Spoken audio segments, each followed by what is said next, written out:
कभी अगर बनना हो तो बाज बनना, लेकिन कभी तोता मत बनना। तोता बोलता तो बहुत है, लेकिन ज्यादा ऊंचाई तक उड़ नहीं सकता। बाज बोलता बहुत कम है, लेकिन सबसे ऊंचाई पर उड़ता है और बाकी पक्षियों का राजा होता है एक बाज। आज मैं आपको 5 ऐसे पॉइंट्स बताऊंगा जो कि हर एक इंसान को बाज से सीखना चाहिए और लाइफ की बहुत बड़ी लर्निंग है। इन 5 पॉइंट्स में पहला पॉइंट है, बाज की तरह अकेला चलना सीखो। बाज अकेला उड़ता है और बाकी पक्षियों के मुकाबले सबसे ऊंचाई पर उड़ता है। बाज अकेला उड़ेगा, लेकिन कभी भी चिड़िया और छोटे पक्षियों के साथ नहीं उड़ेगा। बाज हमेशा या तो बाज के साथ उड़ता है या फिर अकेला उड़ता है। इससे हमें यह सीख मिलती है कि छोटी सोच वालों से हमेशा दूर रहें और अकेले रहो, क्योंकि यही वो समय है जब खुद को जानने का असली मौका मिलता है। दूसरा पॉइंट है, बाज की तरह अपने लक्ष्य पर ध्यान दो। बाज का विजन बहुत ज्यादा क्लियर होता है और बहुत ज्यादा स्ट्रांग होता है। बाज अपने शिकार को 5 किलोमीटर दूर से ही देख लेता है और जब एक बार उसे अपना लक्ष्य दिख जाता है तो फिर उसके बाद रास्ते में चाहे कितनी भी मुश्किलें क्यों ना आए, वो अपने लक्ष्य को हासिल करके ही दम लेता है। इससे भी एक बहुत बड़ी सीख मिलती है कि अपना विजन क्लियर रखो और उसे हासिल करने में फिर चाहे कितनी भी मुश्किलें क्यों ना आए, पीछे मत हटो उस बाज की तरह। तीसरा पॉइंट है, बाज कभी भी मरी हुई चीजें नहीं खाता। बाज कभी भी मरे हुए जानवरों को नहीं खाता, वह हमेशा जिंदा शिकार करता है।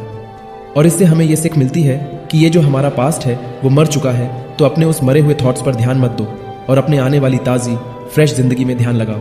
अपने पास्ट की पुरानी यादें जो तुम्हें तंग करती है उन्हें वही रहने दो जहां उसकी जगह है और तुम्हारे पास्ट की जगह है। अपने में वर्तमान में जगह मत दो, क्योंकि अगर एक बार तुम्हारा पास्ट तुम्हारे प्रेजेंट में आ गया तो तुम्हारा पास्ट तुम्हें कभी तुम्हारे प्रेजेंट में नहीं रहने देगा। पास्ट में तुम्हारे साथ कितना भी बुरा क्यों ना हुआ हो, वो सब यादें और थॉट्स मर चुके हैं और उस बाज की तरह बनो जो कभी भी मरी हुई चीजों को नहीं खाता। चौथा पॉइंट है, मुश्किल समय में डरो नहीं। जब आंधी तूफान आती है, जो बाज बहुत ज्यादा एक्साइटेड हो जाता है। जब बारिश होती है, जो सारे पक्षी छिपकर बैठ जाते हैं, लेकिन बाज को बहुत मजा आता है। जब तेज हवाएं चलती हैं, तो बाज उन हवाओं के सहारे और तेजी से ऊपर की ओर उड़ता है और ऊपर उड़ते उड़ते इतना ऊपर उड़ जाता है कि बादलों से भी ऊपर पहुंच जाता है। और इससे भी एक बहुत बड़ी सीख मिलती है कि मुसीबत में भी मजा ढूंढो। और नेपोलियन हिल ने एक बार कहा था कि हर बड़ी चुनौती अपने साथ में एक बहुत बड़ा अवसर लेकर आती है। तो उस बाज की तरह तुम भी अपने अवसर को पहचानो, और जिस दिन उन अवसरों को पहचान लिया, फिर सारी मुश्किलों तुम्हारे नीचे होंगी और तुम उन मुश्किलों के ऊपर होंगे। और 5वां पॉइंट है, कंफर्ट जोन से बाहर निकले। बाज अपने घोंसलों से सॉफ्ट घास को हमेशा निकाल देता है, ताकि बाज का जो बच्चा होता है वो उसमें कंफर्टेबल ना हो सकते, क्योंकि अगर वो घोंसले में कंफर्टेबल हो गया तो वह वही रहना पसंद करेगा। लेकिन बाज ऐसा कभी होने नहीं देता। बाज एक पक्षी है और उसे भी एक बात पता है कि कंफर्ट जोन में कोई ग्रोथ नहीं होता है।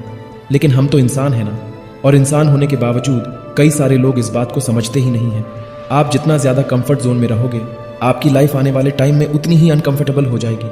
दोस्तों, मुझे पूरी उम्मीद है कि बाज द्वारा बताए गए इन 5 लेसन से आपको कुछ ना कुछ सीखने को जरूर मिली होगी। कमेंट करके जरूर बताइएगा कि आपको कौन सी सीख सबसे अच्छी लगी और अपने दोस्तों के साथ शेयर जरूर करिएगा।